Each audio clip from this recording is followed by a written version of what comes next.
Les abonnements, les pouces bleus, les commentaires et les partages aident la chaîne à développer son audience. Pour mettre une pièce dans le chapeau de l'artiste, vous pouvez faire un tour sur ma page Tipeee en description.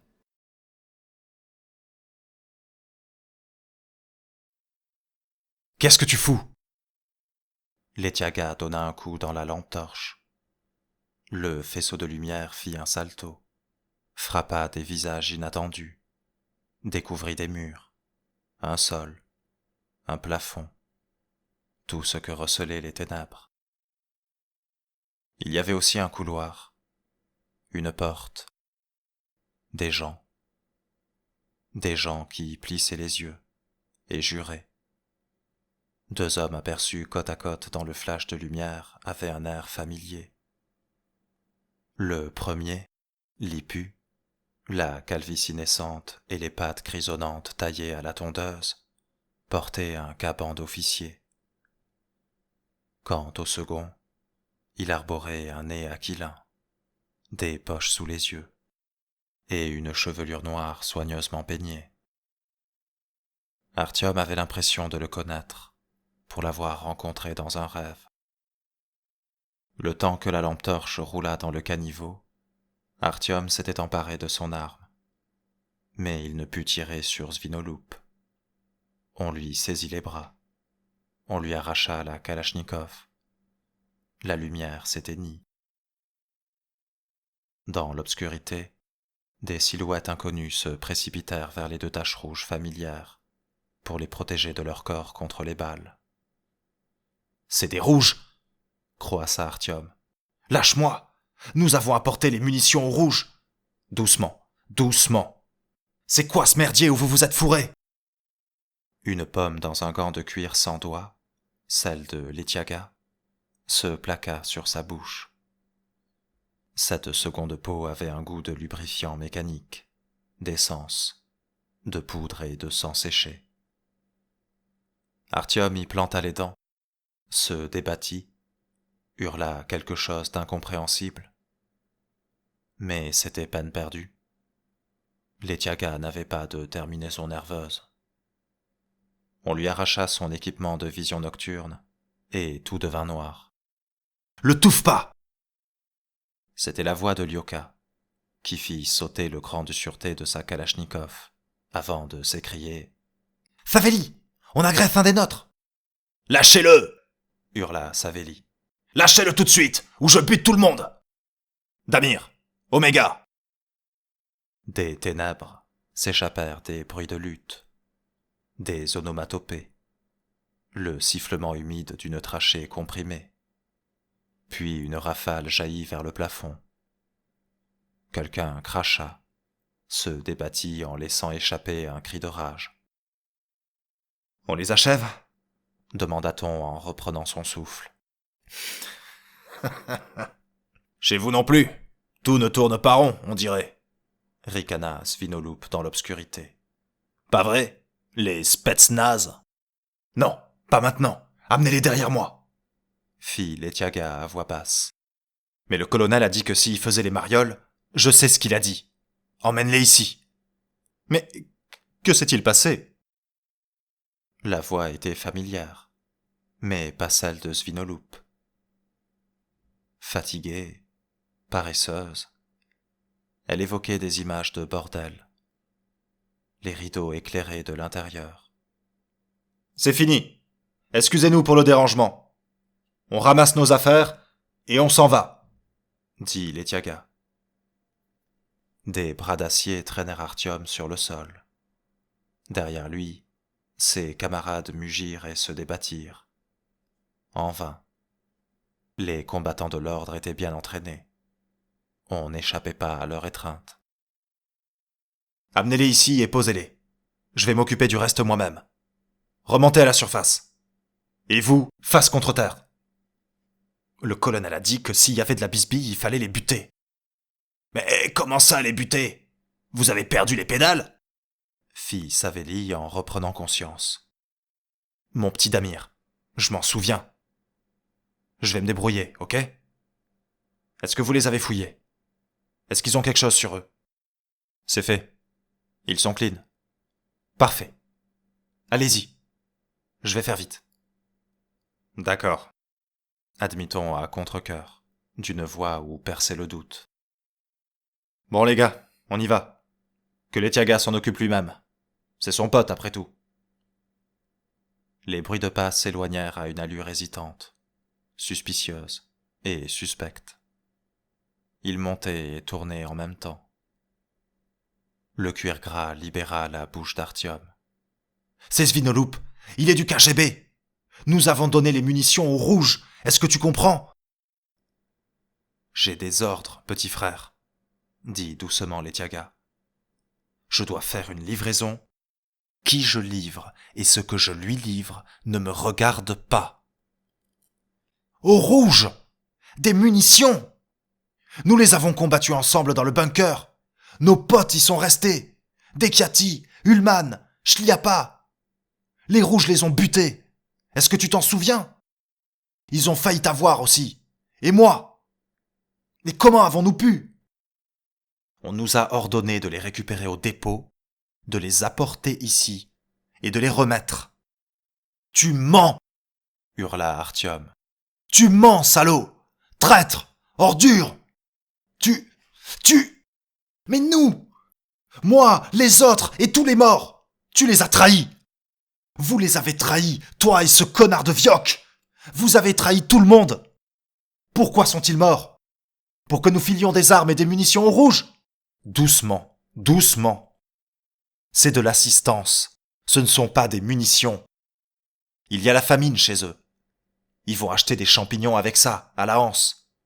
Toute leur récolte a pourri. Je ne te crois pas! Je ne vous crois pas! Des conneries, Toufa, commenta Lyoka, face contre terre. Et toi? Est-ce que tu y crois? Mon boulot... C'est quoi ton boulot? Tu crois que j'ai pas entendu ce que tu dois faire d'autre? On t'a ordonné de me tuer si je n'encaissais pas ça? Qu'est-ce que ça veut dire, faire les marioles? Je devais me résigner à ce qu'on livre des munitions aux rouges? Excuse-moi. Non! Toi, je ne te pardonnerai pas. Nous sommes du même sang, enfoiré. Toi, comment fais-tu maintenant? Comment peux-tu les croire? En quoi tu crois désormais?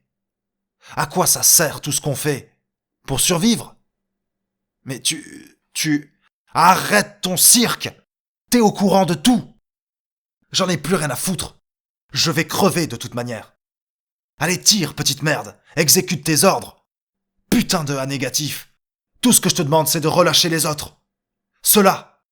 Le vieux n'est pas en compte avec eux. Y a pas de quoi les buter. Letiaga se taisait et respirait lourdement. Il y eut un bruit métallique tout près. Mais dans la noirceur opaque, Artyom ne distinguait même plus la mort qui se tenait prête. Alors! La peau puante obstrua de nouveau la bouche d'Artyom, en lui faisant ravaler ses paroles. « Vous deux, levez-vous !» ordonna Letiaga en chuchotant. « Excuse-moi, Artyom. » Le pistolet tonna à côté de son oreille. 1, 2, 3. Rien ne changea. Comment faire la différence entre la vie et la mort dans l'obscurité? Par le goût du lubrifiant métallique, de la poudre, du carburant et du sang séché. Il était donc vivant. « Tenez-vous par la main !» chuchota Letiaga. « Celui qui se désolidarise, je le bute aussitôt. » Ils ne tentèrent pas de fuir à l'aveuglette et lui firent confiance une dernière fois. La main de Letiaga guida Artyom quelque part, tout en lui maintenant la bouche fermée. Les autres suivirent en file indienne. « Et alors? C'est fait ?» cria-t-on depuis l'escalator. « Maintenant on court !» souffla Letiaga. « S'il nous rattrape, je suis mort !» Ils coururent sans regarder et sans voir, en se tenant par les doigts froids que la moiteur rendait glissants. « Où tu vas? Halte !» Letiaga semblait ne pas savoir lui-même où il allait. Il se contentait de courir dans une direction donnée. 30 secondes plus tard, des balles sifflèrent autour d'eux, alors que des bottes ferrées se rapprochaient. Les fugitifs prirent un virage en se poussant mutuellement, en manquant de tomber, en se gênant les uns les autres. « Qui est ce Félixovitch » demanda Artyom tout en courant. « Bessolov ! Qui est Bessolov ? À qui le vieux nous a-t-il vendus ? Dis-moi » Un ray de lumière descendit vers eux, qu'ils fuirent comme des cafards. Ils arrivèrent dans un cul-de-sac et firent volte-face. Le bruit de course s'éloigna, puis se rapprocha de nouveau. Ils entendirent par les interstices le même étrange bourdonnement guttural qui les avait accueillis au tout début, quand ils venaient de descendre vers Komsomolskaïa. Des balles silencieuses fusèrent autour d'eux, ricochèrent sur les murs, prirent de nouvelles trajectoires au hasard et manquèrent leur cible à regret. « Qui est Bessolov » ne cessait de répéter Artyom. « Qui est-ce ? Tu le sais, Letiaga. Tu le sais. Dis-le-moi. » Letiaga s'arrêta. Il avait l'air perdu. Peut-être que dans le coin du métro, la noirceur était partout identique, qu'on se trouvait toujours aussi loin de la chaleur rougeoyante de la vie, et qu'il était impossible de s'y orienter. Il alluma sa lampe torche. « Là-bas. Ils sont là-bas. » Il se tenait à côté d'une grille artisanalement soudée. Letiaga prit le temps de viser et fit sauter le cadenas d'un tir unique. Ils se mirent à trois pour tirer sur les barreaux. Puis ils se glissèrent à quatre pattes dans un boyau métallique pour échapper à la mort, comme si on allait renoncer à les poursuivre à l'intérieur.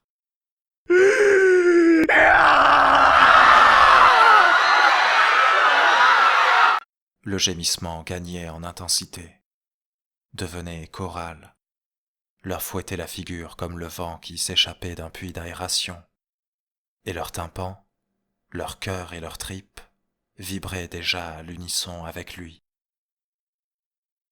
Derrière eux, on refusait de céder du terrain, on s'efforçait d'exécuter les ordres, on leur chatouillait l'occiput avec les raies de lumière, on cherchait sa cible. Letiaga s'arc-bouta. Il venait d'arriver devant une sorte d'écoutille ronde. Le son bouillonnait derrière le métal, à tel point qu'on eût dit le couvercle scellé d'un autocuiseur sur le point d'exploser sous la pression. La pression ne suffit pas. La rouille avait plongé ses racines profondément dans le métal et soudé le verrou au jambage. Une balle siffla et mordit le dernier d'entre eux, Savélie. « Contre le mur » Letiaga tendit le bras, brandit sa lampe en direction des poursuivants, les aveugla et répliqua au plomb. Il y eut au moins un blessé.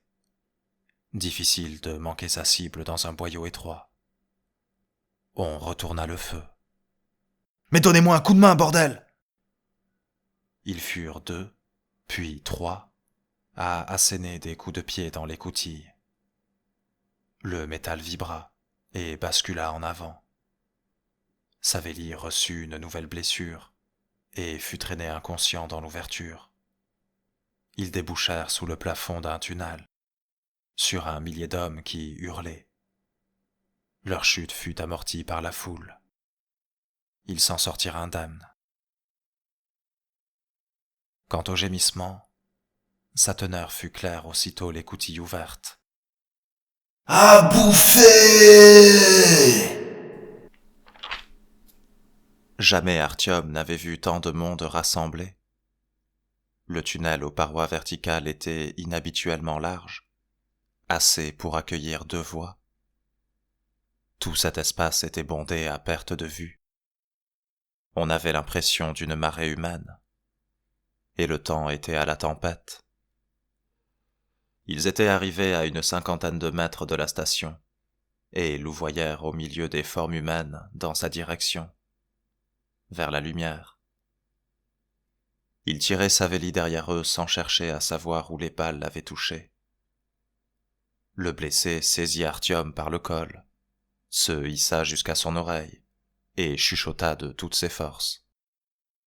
Artyom l'entendit, mais balaya ses paroles d'un geste de la main. Pourquoi disait-il des choses pareilles? Il allait vivre, et longtemps encore. On ne pouvait pas s'arrêter à cause de la foule mouvante qui risquait de les écraser contre les murs, ou sous son propre poids. De plus, leurs poursuivants pouvaient faire irruption dans le tunnel d'une seconde à l'autre. Les êtres qui les entouraient étaient chétifs, ravagés, sans chair. Leurs os saillants représentaient autant d'obstacles pour les marcheurs, qui s'y accrochaient comme aux aspérités d'une râpe, et perdaient à chacun de ces contacts une part d'eux-mêmes.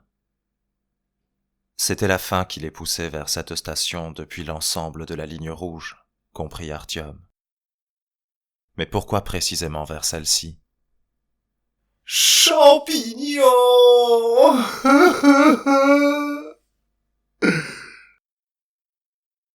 Qu'ils fussent encore debout tenait du miracle, tant il était évident que ces perches anorexiques n'avaient plus une once de force. Pourtant, leurs jambes cédaient parfois. Artyom et ses compagnons trébuchaient sur des excroissances qui se brisaient sous la botte. Ils s'enlisaient sur des amas visqueux ou roulaient sur des sphères solides. Mais les vivants restaient incapables de pleurer pour autre chose que des champignons. On comprenait aisément le sens du courant de cette marée humaine. Toutes les têtes étaient tournées dans la même direction. Et entre deux mugissements, chacun chantonnait un unique mot, comme Somolskaya. Ils se mirent en marche au milieu de cette foule. Le paysage devant eux se composait de nuques partiellement ou complètement couvertes de cheveux, rasées, blanches, grises. On eût dit que les résidents de la ligne n'avaient pas de visage. Artyom se retourna et vit une silhouette vêtue de l'uniforme noir de l'ordre sauter du plafond pour plonger dans les vagues humaines. Une deuxième la suivit de près.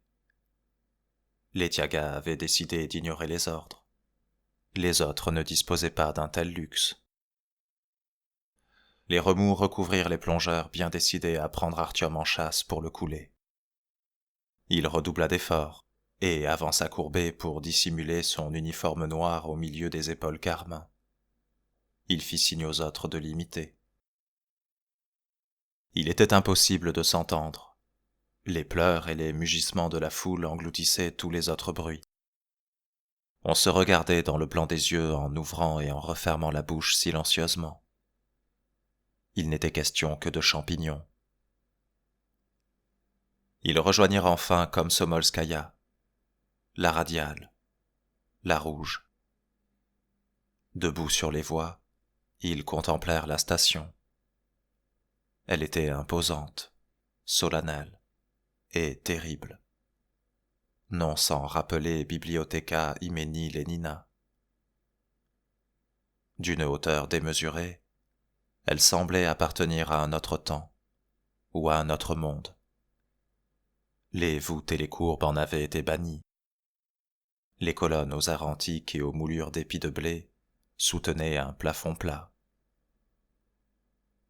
Cette station ne parlait que de pain, de l'essentiel, en somme. Elle était le temple de l'abondance d'une nation athée. Les colonnes se paraient de marbre lit de vin aux éclats écarlates. Les murs près des voies de faïence blanche comme les chambres de torture. Quant aux épis moulés en bronze sous le plafond, ils avaient des allures de glaive. La foule occupait tant le quai que les voies. Ceux sur les rails voulaient grimper sur le quai, dont les occupants s'efforçaient de ne pas choir au milieu des traverses. Tout ce petit monde avançait lentement, toujours plus loin. L'hymne des affamés s'échappait de leur poitrine, en un sourd gémissement. La station était plongée dans la pénombre. et seuls les quelques faisceaux des lampes torches fouillaient la marée humaine, comme pour y retrouver les survivants d'un naufrage. Artyom leva la tête. Komsomolskaïa avait un étage. Des balcons ceinturaient la station à 4 mètres environ au-dessus du quai. Ces balcons n'avaient pas encore été submergés. Ne s'y tenaient que des gardes de l'armée rouge, équipés de kalachnikovs, qu'ils appuyaient sur la balustrade pour plus de confort. Qui prenaient-ils pour cible? Il leur était impossible de viser tout le monde en même temps. Les rangs des soldats se ponctuaient d'officiers qui s'époumonaient dans des mégaphones, mais la rumeur qui montait rendait vain même leur effort électrique. Pour accéder au quai, Artyom et les autres marchèrent sur des épaules, des crânes, et les uns sur les autres. Il se retourna de nouveau, et isola des têtes cagoulées de noir dans la marée carmin. On le repéra, lui aussi. Il s'accroupit, baigné de sueur. Toutes ses blessures se réveillèrent de conserve. Son épaule trouée, son genou brisé, et son dos lacéré. Elles lui hurlèrent de s'arrêter, de rester là, car avancer n'était plus possible. Devant eux apparut le but que ces pauvres airs cherchaient désespérément à atteindre.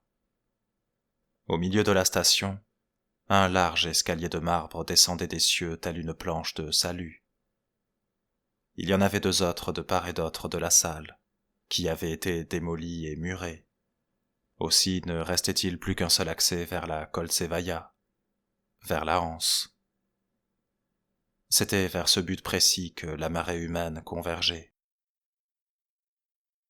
Les gardes-frontières se tenaient sur les 3 rangées au milieu de l'escalier. On avait couvert de barbelés les barrières mobiles, et, placées dans un nid érigé sur le palier intermédiaire, des mitrailleuses couvraient tous les angles d'approche. On n'avait rien laissé au hasard pour interdire la montée des marches. Champignons! On eût cru entendre la voix de la ligne tout entière. Les mères portaient des nourrissons dans leurs bras, certains silencieux, d'autres qui vagissaient, et les pères des enfants aux yeux écarquillés sur leurs épaules, pour éviter que les morts leur fissent des crocs-en-jambes, pour les entraîner par le fond.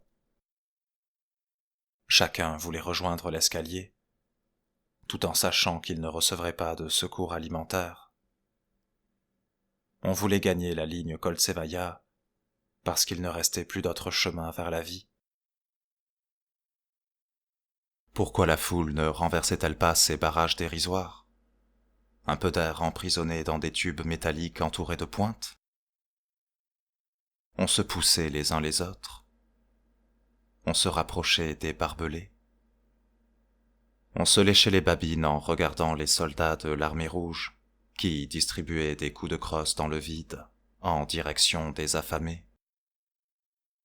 Cependant, ni d'un côté ni de l'autre, le point de non-retour n'avait été franchi. Comment tant de gens avaient-ils pu se rassembler à Komsomolskaïa? Avait-on voulu les empêcher de quitter leur station pour marcher le long de la ligne? Qu'était-il advenu de ceux qui s'étaient mis en travers du chemin? Impossible de savoir. Néanmoins, on arrivait toujours du tunnel. On grimpait sur des épaules pour se hisser sur un quai de plus en plus bondé. 3, 5, puis 7 âmes au mètre carré. La fine pellicule de bulles de savon qui séparait les affamés des soldats n'allait pas tarder à se rompre. Les secondes, tels les derniers grains d'un sablier invisible, filaient avant l'explosion finale. Une chaleur étouffante de fonderie régnait dans une Komsomolskaïa, incapable d'offrir assez d'oxygène à tous ceux qui y étaient venus. On haletait, et l'eau qui sortait par tous les pores de la peau s'évaporait pour former un brouillard. Artyom se retourna. Les silhouettes noires le poursuivaient-elles toujours? Une ombre traversa son champ de vision, plus proche que la dernière fois. Ces hommes semblaient savoir d'instinct où le chercher, et ne perdaient jamais sa trace. Il se passait quelque chose sous le plafond de la station. Les gens, combien étaient-ils? 1 millier, levèrent la tête les uns après les autres. Un petit détachement marchait d'un pas vif et décidé sur le balcon. À sa tête, la silhouette massive de Svinolup. Cela ressemblait à s'y méprendre à l'arrivée à VDNKH des combattants de l'ordre, sous le commandement de Bopapa, au temps des Noirs. Les hommes qui escortaient Svinolup portaient un fardeau dans les bras, et le chef de la sécurité s'arrêtait devant chaque tireur pour l'en régaler. Le cœur d'Artyom sombra, quand il comprit soudain ce dont il s'agissait.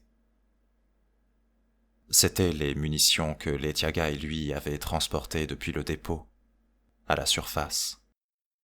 Voilà comment on combattait la famine.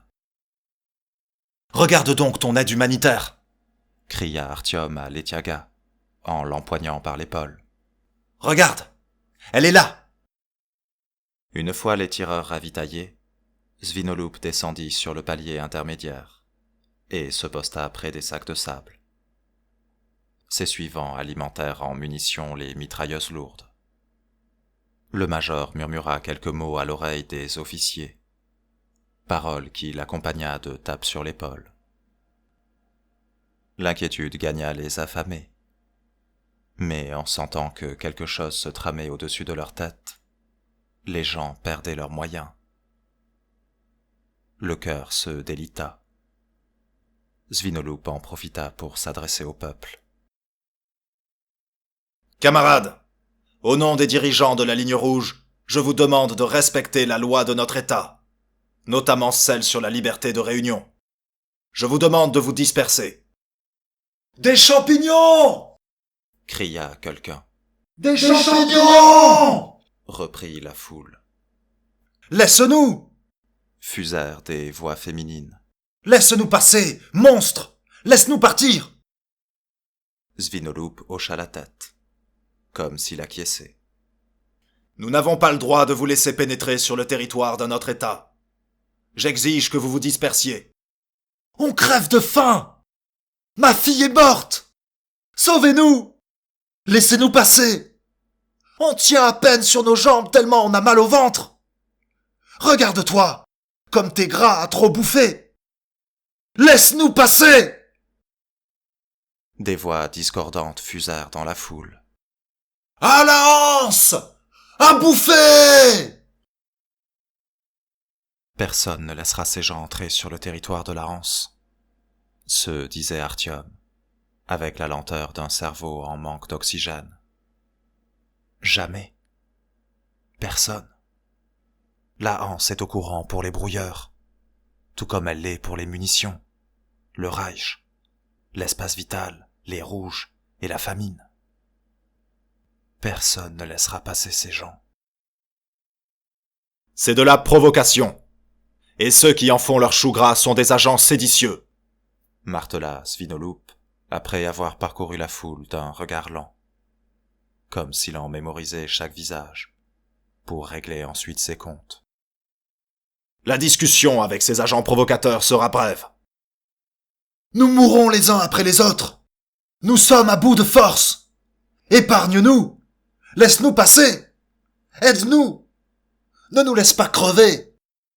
Donne-nous même des miettes.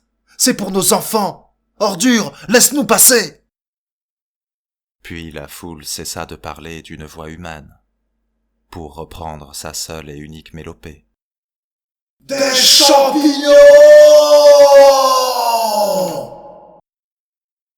Ceux qui se tenaient à l'arrière s'avancèrent, plus près de Svinolup, et poussèrent ceux de devant, qui vidèrent leurs poumons pour occuper moins de place. Tous voulaient gravir les marches jusqu'à l'autel, comme si là-haut on leur avait préparé du pain et du vin. Mais c'était un autel sacrificiel qui se dressait sur le palier, à mi-hauteur, et l'officiant tenait son couteau prêt. Cela allait commencer d'une seconde à l'autre. Dans un instant, la chaleur deviendrait insupportable, et les marches glissantes. Svinolup n'allait pas les convaincre. Il ne s'y essayait pas. Il fallait les empêcher de franchir le point de non-retour. Il fallait les emmener ailleurs. Pourquoi devraient-ils tous mourir? Tous ces gens pouvaient encore vivre. Artyom devait le faire. Il était ballotté par la foule, tantôt vers les barbelés, tantôt en arrière. Ce va-et-vient lui donnait la nausée. Presque tout l'air avait été chassé de ses poumons. Mais, avec le peu qui lui restait, il dit, tout d'abord doucement, puis d'une voix plus forte, « Il n'y a rien pour vous à la Hanse. N'allez pas à la Hanse. N'y allez pas, s'il vous plaît. N'y allez pas !» Ils furent peu nombreux à l'entendre. Mais Svinolup fit partie du lot, tant il se tenait prêt. « Voilà, il a raison. Personne ne vous attend là-haut, » dit-il en soutenant paresseusement Artyom pour faire bonne mesure. « Votre place est ici. »« Mais alors où? Où pouvons-nous aller ?» demandèrent les voisins d'Artyom d'une voix inquiète. L'inquiétude se répandit dans la foule autour de lui, en cercle concentrique. C'est vrai qu'ils ne sont au courant de rien, se rappela-t-il. Ils croient qu'il n'y a rien en dehors de Moscou. On leur ment.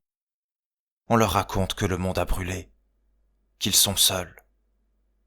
On les confine sous terre, dans ces tunnels. On ne leur parle même pas de l'ennemi. On se contente de les garder enfermés dans les ténèbres. À la surface! Il faut aller à la surface! Le monde a survécu! Nous ne sommes pas seuls, vous m'entendez? Nous ne sommes pas seuls! Moscou n'est pas l'unique ville toujours debout. J'en ai entendu d'autres à la radio. Nous pouvons sortir et aller où bon nous semblera. Nous pouvons vivre où nous voulons. On commença à se retourner, à le chercher du regard. Artyom comprit alors que c'était le moment de révéler la vérité, pour que chacun choisît son chemin. Quelqu'un lui fit la courte échelle. Un autre lui offrit son dos. « On vous a menti! Toutes les villes sont bien vivantes à la surface. Saint-Pétersbourg, Ekaterinbourg, Novosibirsk, Vladivostok. Tout le monde vit là-haut. Il n'y a que nous pour nous enfermer sous terre, dans la merde de porc. On la bouffe, on la respire.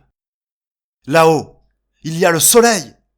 Et nous, on bouffe nos putains de compléments. On nous confine dans les ténèbres, dans cette chaleur étouffante. On nous abat, on nous pend. Et nous aussi, nous exterminons nos voisins. Et pourquoi? Pour des idéaux qui ne nous appartiennent pas. Pour des tronçons de voix. Pour des champignons. Champignons,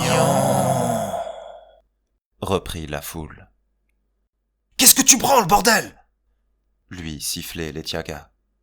Tu nous démasques. Ils vont tous se barrer d'une minute à l'autre. Artyom promena sur la foule un regard fébrile. Comment leur expliquer? Comment s'assurer que tous le comprennent? Des cagoules noires remontèrent à la surface, tout près. Les hommes de Melnik. On allait le jeter à bas des épaules, mais il n'avait plus le droit de se cacher. Il se devait de dévoiler toute la vérité, de finir de raconter ce qu'il n'avait pas eu le temps de dire dans la station radio. Svinolup se tenait immobile, sans piper mot. Le fou à moitié mort arriverait-il à convaincre les autres de reculer? Les tireurs attendaient son signal. Nous crevons ici. Nous développons des tumeurs, des goitres. Nous volons la nourriture à nos enfants et nos vêtements aux morts. Nous nous entretuons. Dans les tunnels, il y a des rouges, des bruns, et tout ça pour rien. Eh oui, pour rien. Nous bouffons ceux de notre espèce, dans les ténèbres.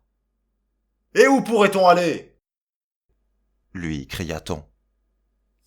À la surface. Nous pouvons partir. Nous pouvons nous sauver. Il y a une sortie derrière vous, dans le tunnel. Il y a une écoutille. Rebroussez chemin. La liberté est là-bas. Montez à la surface. Allez où vous voulez. Vivez par vous-même. Il veut nous éloigner de la Hanse, Lança quelqu'un d'un ton mauvais. Artyom vit le canon d'une arme pointée sur lui. Puis un second. On le visait. Mais il n'avait pas encore eu le temps de tout dire. Il accéléra le débit. Si vous persistez, vous allez mourir pour rien. Et nul n'en saura rien. Le monde entier nous attend dehors, et nous restons sous terre. Nous pourrions tous crever ici jusqu'au dernier, que nul n'en saurait rien. Tout ce que vous faites ici est vain. Partez. Reculez. Où est-ce qu'on peut trouver des champignons? Provocateur! Cria-t-on soudain. C'est un provocateur! Ne l'écoutez pas! Attendez! Artyom fit un ample geste du bras. Mais à cet instant, quelqu'un dans la foule lui cracha du plomb. Son mouvement lui fit perdre l'équilibre, et la balle, manquant le cœur, le frappa à l'épaule. La gauche, une fois de plus. Elle faucha le jeune homme, lui fit perdre le fil de son idée, et le projeta dans la marée humaine, qui, n'entendant plus sa voix, l'oublia aussitôt. « Des champignons !» cria quelqu'un d'une voix fluette. « Des champignons !» reprit la masse. Letiaga réussit à tirer Artyom à lui, à le remettre debout, et il le couvrit de son corps quelques instants avant que la foule ne s'ébranlât. « Dernier avertissement !» aboya Svinolup, mais les rangs du fond ne l'entendaient pas, ni ne le voyaient. Artyom vit du coin de l'œil le major donner une tape sur l'épaule du soldat derrière la mitrailleuse, avant de remonter les marches au pas de course pour quitter la station. Il devait poursuivre son travail. D'autres faits d'armes l'attendaient. Aussi sa mort aurait-elle été inadmissible. Il avait vidé les lieux, et la fête commença sans lui. « Laissez-nous passer !» cria la foule au tireur. Letiaga entraîna Artyom à contre-courant, pour l'éloigner des barrières et des mitrailleuses. Il y mit toute sa force d'ours, mais le courant le ramena vers les barbelés, vers les balles. Feu!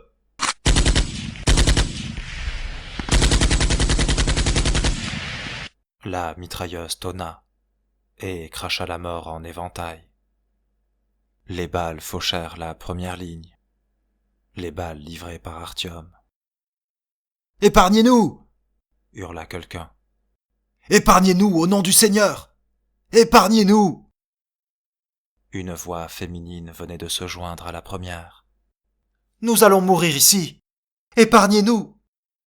Là-bas! Vers la surface! Partez vers la surface! Vous n'avez pas besoin de mourir! Courez vers la liberté! » leur criait Artyom. Mais ses efforts se noyaient dans le hurlement de centaines de voix. Épargnez-nous. Ce fut avec cette complainte aux lèvres qu'un millier d'individus se précipitèrent comme un seul homme vers les barrières, vers la mitrailleuse. « Épargnez-nous, bon Dieu !» Ce n'était pas un chant qu'on leur avait appris, et chacun y allait de sa mélodie pour accompagner ces quelques mots. Ces hommes et ces femmes formaient une chorale terrifiante, venue d'un autre monde. Chacun voulait dégager ses mains pour se signer, mais la foule était si compacte qu'ils en furent incapables. Aussi, une foule sans bras foula les morts de la première ligne, sans rien savoir du sort qu'ils avaient connu. « Épargnez-nous !» hurla Lyoka, la main posée sur son Christ. Les premiers étaient tombés, Alors les deuxièmes devinrent des boucliers humains pour les troisièmes. Artyom, Letiaga, Lyoka et Savélie auraient voulu rebrousser chemin, s'éloigner de la mitraille. Mais la foule voulait avancer, parce qu'elle n'avait pas Dieu derrière la tête. Artyom, lui-même privé de l'usage de ses mains, n'avait plus aucun recours pour arrêter la marée humaine. Les kalachnikovs du balcon entrèrent en action. On s'affaissa ici et là, mais plus personne ne tombait dans l'amalgame compact des affamés. Ainsi les victimes restaient-elles debout. Nul ne fut effrayé par la mort. Peut-être était-ce le vœu commun secret que de se défaire d'une vie misérable et d'enfin trouver le repos. On se contentait d'entonner un épargnez-nous en marchant vers la seule ascension envisageable, vers l'escalier, vers les balles. Le temps de changer le chargeur, une poignée de secondes, 100 bras avaient saisi la barrière et l'avaient démontée. On énucléa le tireur, on démembra l'officier, on étrangla les autres, et on rampa, morts et vivants agglutinés, vers l'étage, comme la lave vomie par un volcan. Nul ne prit les armes des noyés. On n'avait pas la tête à ça. Les tireurs furent jetés au bas de l'escalier et du balcon. Artyom se dirigea vers le tunnel, vers l'écoutille qui permettait de rejoindre la surface. Mais le mouvement général l'emportait malgré ses efforts, vers la correspondance avec la Hanse. Les soldats de l'armée rouge que la foule n'avait pas encore mis en pièces reculaient, en demandant pardon aux affamés. Mais leurs cris ne sortaient pas assez, et on finissait par les tuer. Savélie glissa, but la tasse, et ne refit jamais surface. Il disparut comme tant d'autres, des centaines d'autres, peut-être des milliers. On tira Artyom par la manche. Il se retourna. Une femme émaciée aux lèvres bleutées. « Mon gars, j'en peux plus. Ils vont écraser mon fils. » Lui cria-t-elle. « Prends-le dans tes bras. Lève-le. J'y arriverai pas toute seule. » Il baissa les yeux et vit un garçon albinos qui n'avait pas plus de 6 ans, un filet de sang sous le nez. Il eut à peine le temps de le prendre dans ses bras. Bon, où est-ce qu'on va? T'es qui, petit bonhomme? Comment tu t'appelles? Kolia! Moi, c'est Artyom. Kolia s'accrocha au cou du jeune homme pour ne pas glisser. Mais la pression était trop forte, et il dut grimper sur ses épaules. Sa mère tenait la main d'Artyom, mais elle la lâcha soudain. Il se retourna.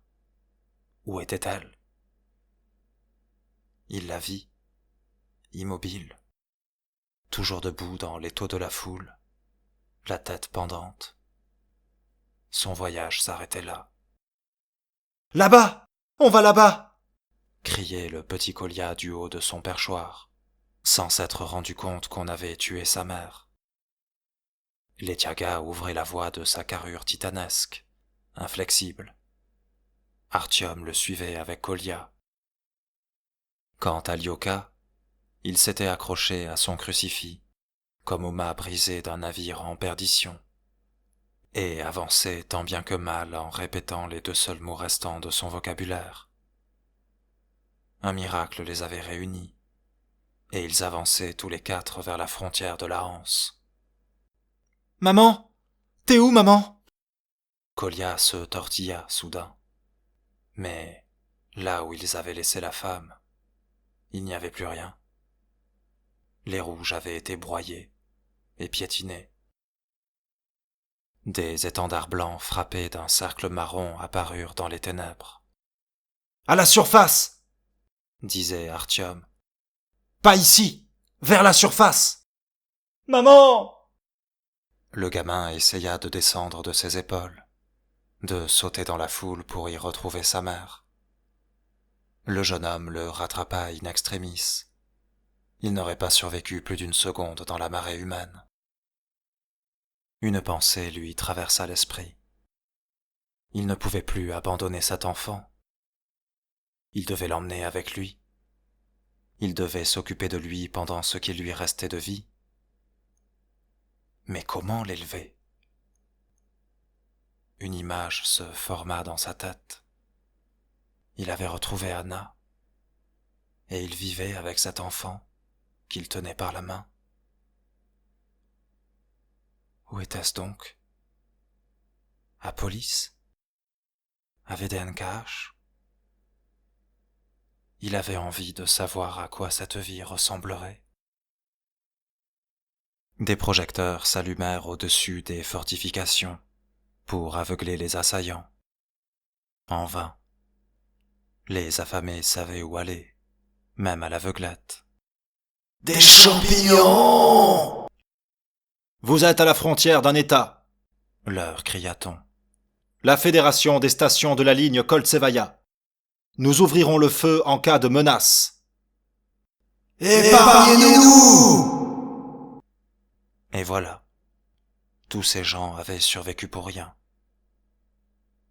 Artyom fit descendre le gamin de ses épaules pour qu'une balle perdue ne le fauchât pas. Mais il lui échappa.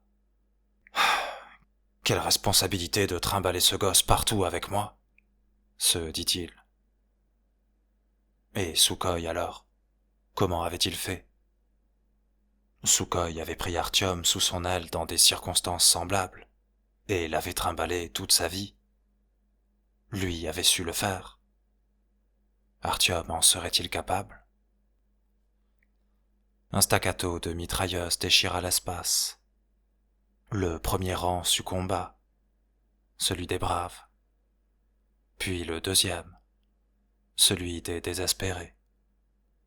Mais derrière, la pression ne se réduisait pas, et ce fut au tour des troisième, quatrième et 10e rangs de tomber. Artyom marchait à reculons pour protéger Kolya. « Maman !» appela le gamin. « Doucement !» lui demanda Artyom. Ils passèrent à côté d'un cadavre en cagoule noire. C'était étrange d'endosser la responsabilité d'un autre être, d'autant plus quand il était âgé de 6 ans, de se lier avec lui pour la vie. Quel effet est-ce que ça pouvait faire? Kolya se détendit et cessa de se débattre. Artyom baissa les yeux. Le garçonnet était mort. Ses bras et ses jambes pendaient. Sa tête blonde avait basculé en arrière. Il avait 2 trous à la poitrine. Il avait dû être touché par ricochet. Il avait protégé Artyom de son petit corps. « Putain de quoi ?» se dit Artyom à lui-même. « Ordure! Petite merde !» Il essuya ses larmes et chercha où déposer l'enfant. Il ne trouva nulle part. Puis ils furent projetés, Letiaga, Lyoka et lui, sur les fortifications et les mitrailleuses de la Hanse, les mêmes que celles des Rouges. Les munitions devaient elles aussi être les mêmes, tout aussi mortelles.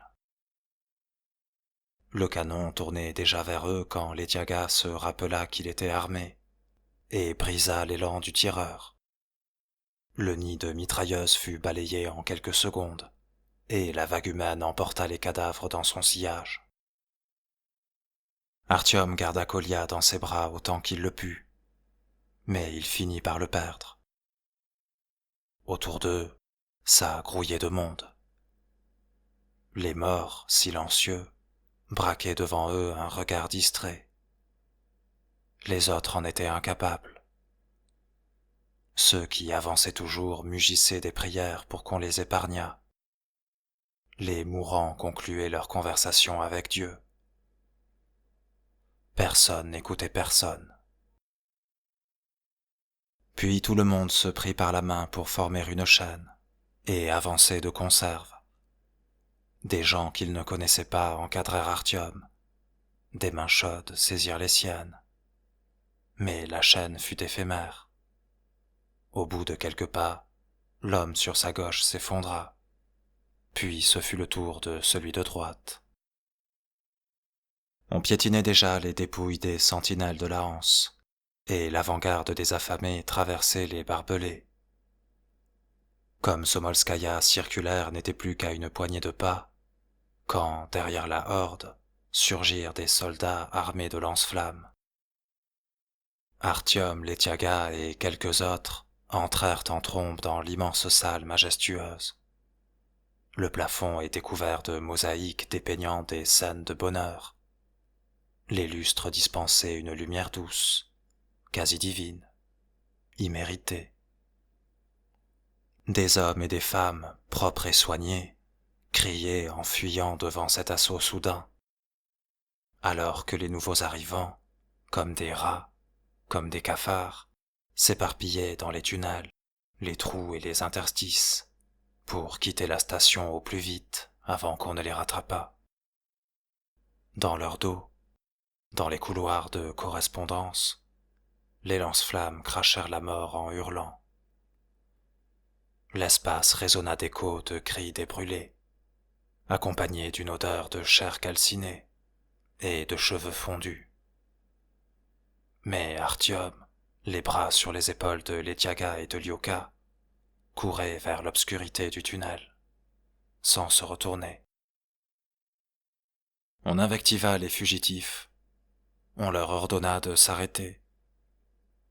Les hommes du service de la sûreté de la Hanse avaient même repris quelqu'un qu'ils reconduisaient à la frontière, chez lui, vers la ligne rouge. On n'avait pas besoin de réfugiés dans cette station. Ils n'échangèrent pas un mot. L'air leur manquait pour parler.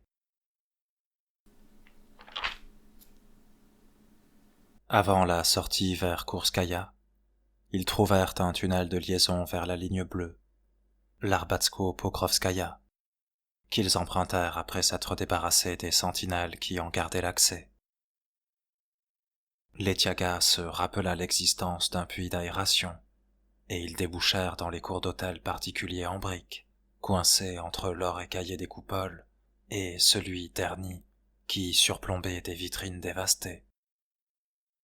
Ils s'assirent pour reprendre leur esprit, toujours assourdis par les hurlements.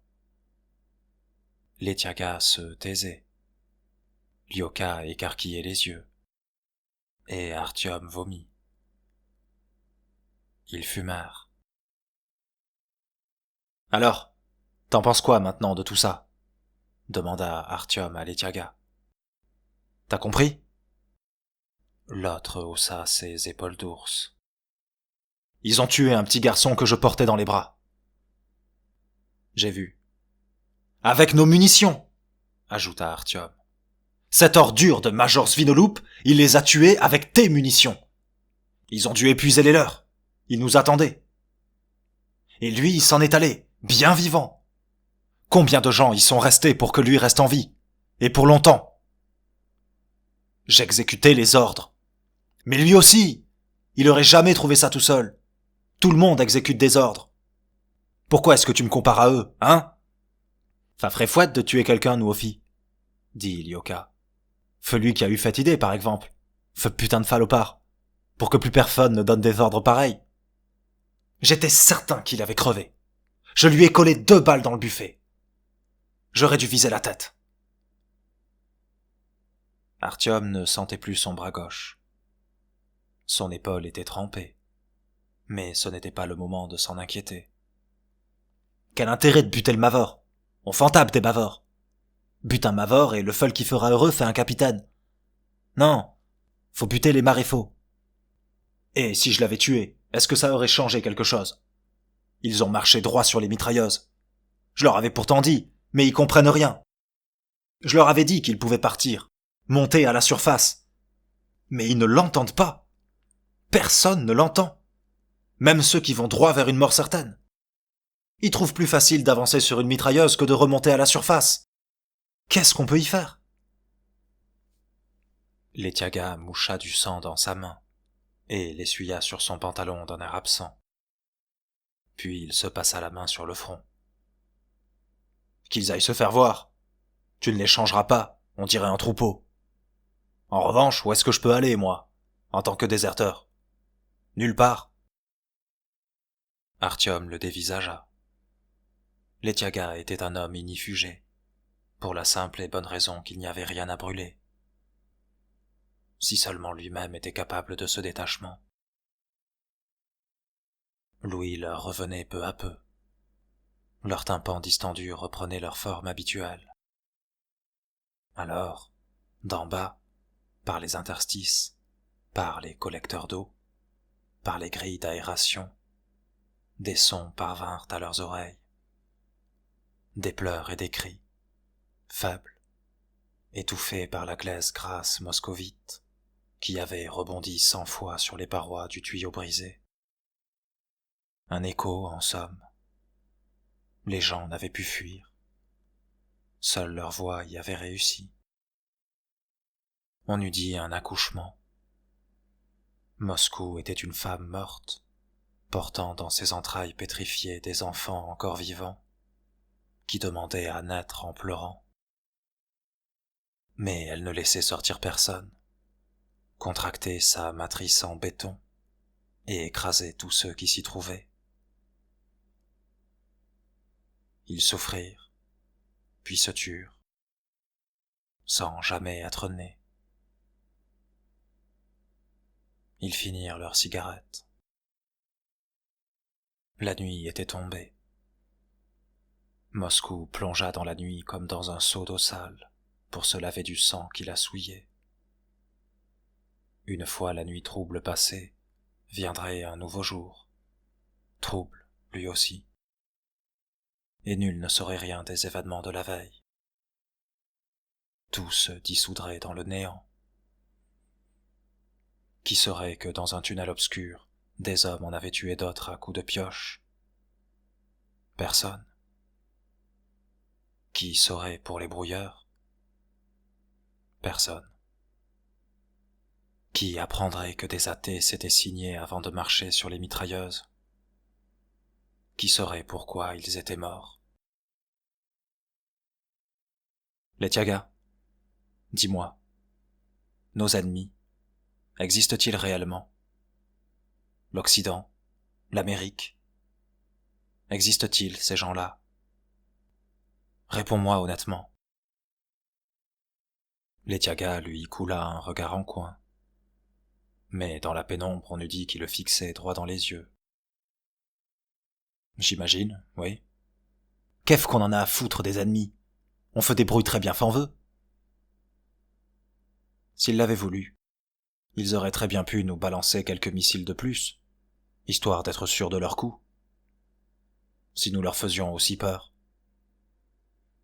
T'as déjà réfléchi à ça? Non. Et tu ne t'es jamais demandé pourquoi ils ne rasent pas les autres villes, comme Saint-Pétersbourg, Vladivostok et tout le menu frottin? Ou alors ils les ont toutes conquises, et nous sommes les seuls à résister encore et toujours? Non. Qu'est-ce que ça peut te faire si j'y ai pensé ou non? Parce qu'il n'y a pas d'ennemis. Ils s'en tapent de nous, les Tiagas. Personne n'a besoin de nous. Tu t'es fait embobiner autant que moi. Nous croyons toujours avoir capitulé trop vite. Nous nous imaginons le nombril du monde. Nous sommes les derniers. Nous sommes uniques. Nous créons des empires, marchons au-devant des mitrailleuses, mourons sur des charniers, nourrissons des chiens de notre chair, sauvons l'humanité. Et tout ça sous un couvercle. Tous nos exploits, tous nos combats, nos sacrifices et nos victoires ne sont que des exploits de fourmis dans une fourmilière. Personne n'en entend parler. Nous crevons pour rien. Si on enlevait ce couvercle, ce bouclier, c'est un bouclier et pas un couvercle. Si on enlevait ce couvercle, rien ne changerait. J'en suis certain. Nos ennemis n'ont pas besoin de nous, les Tiagas. C'est nous qui avons besoin d'ennemis. Et moi je suis certain que le vieux dit la vérité, lâcha Letyaga d'une voix lourde, voilée d'animosité. Alors c'est un couillon, répondit Artyom sur le même ton. Et toi, t'as été couillonné. Et moi aussi j'en suis un pour vous avoir cru à Balachika. Mais maintenant c'est terminé. Il n'y a plus rien à faire. C'était notre seule chance. Il aurait fallu démolir tous les brouilleurs, tout anéantir. Et alors on aurait vu. Pas vrai, Savelli? Ouais, répondit Lyoka à la place du défunt. Tu n'aurais rien prouvé, fit Letyaga avant de cracher. Il y en a tout autour de Moscou de ces brouilleurs, et personne ne t'aurait jamais cru de toute manière. Parce que ça fait 20 ans qu'on leur bourre le crâne avec des conneries. Comment pourraient-ils me croire? C'est de leur faute peut-être? Je n'ai bourré le crâne de personne. Ouais, tu te contentes de buter ceux qui ne rentrent pas dans votre scénario. Ce sont des ennemis. Je protège la patrie. Si je ne t'avais pas fait sortir de Balachika, espèce d'imbécile, les types de la Hanse t'y auraient buté. T'aurais pas eu le temps de dire ouf. Ce n'est pas toi qui m'as fait sortir. C'est le Viok. Et c'était pas par pitié. Il voulait sauver son putain d'équipement. Point final. Il t'a ordonné de me descendre. Moi. Réfléchis 2 secondes. Je suis son gendre, le mari de sa fille. Et malgré ça, il m'a condamné. Mais je ne t'ai pas flingué, moi. Ouais. Merci beaucoup. De rien. Pourquoi m'éliminer? Parce que je suis au courant pour les brouillards? Parce que je sais qu'ils enfument tout le monde? Y a-t-il d'autres raisons? Parce que je me rebiffais au moment de filer des munitions au rouge? 20 000 cartouches?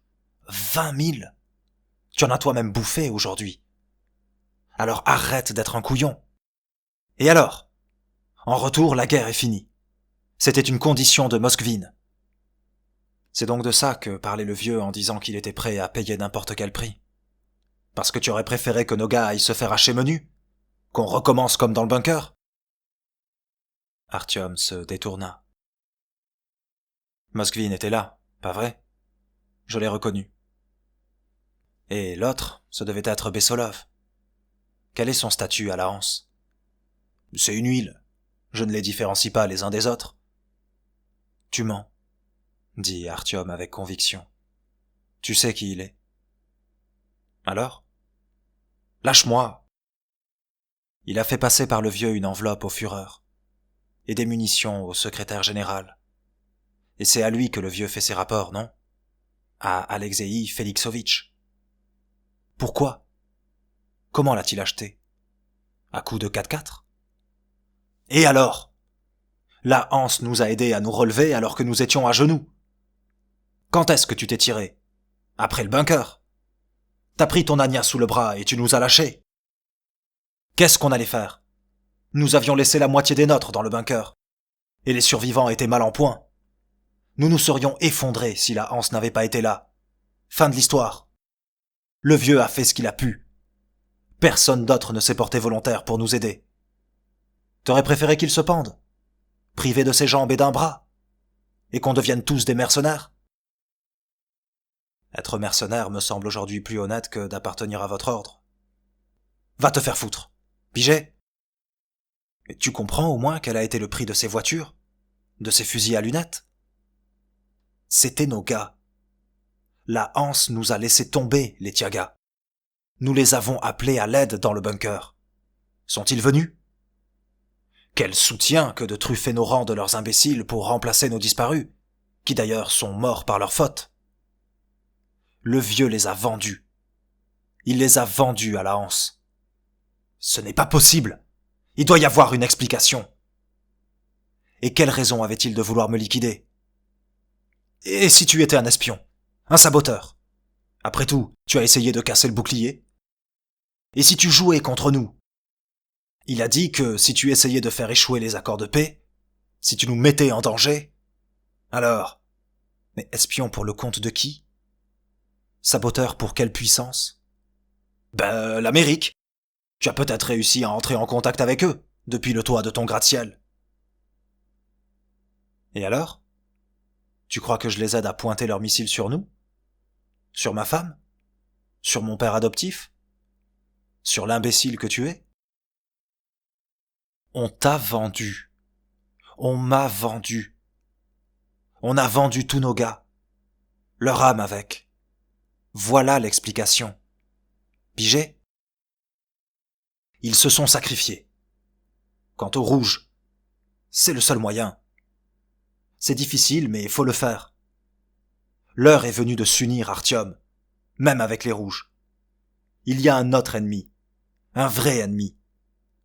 C'est dur d'oublier les potes, je sais. Même le vieux n'y arrive pas, tu l'as bien vu. T'as vu qu'il boit avec eux tous les jours. Mais c'est pas avec eux qu'il boit. Il se met la tête de travers, c'est tout. Il picole parce qu'après avoir été un héros, il n'est plus rien.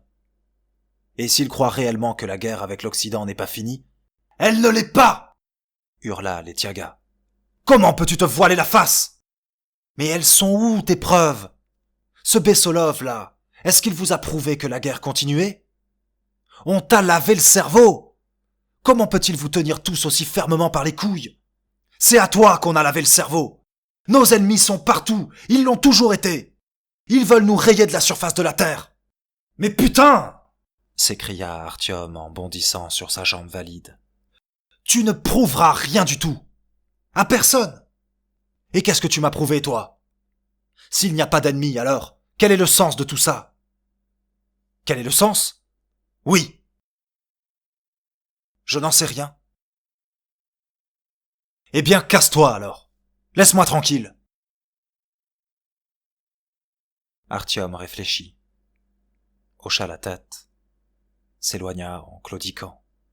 « Tu vas où ?» lui cria Letiaga. « Tu as raison, » répondit Artyom sans se retourner. « Tu as parfaitement raison. Il doit y avoir un sens à tout ça. Mais pour le moment, nous ne le comprenons pas. Le vieux ne le comprend pas, lui non plus. Quant à Svinolup, il doit être aux fraises. Heureusement, il y a quelqu'un à qui poser la question.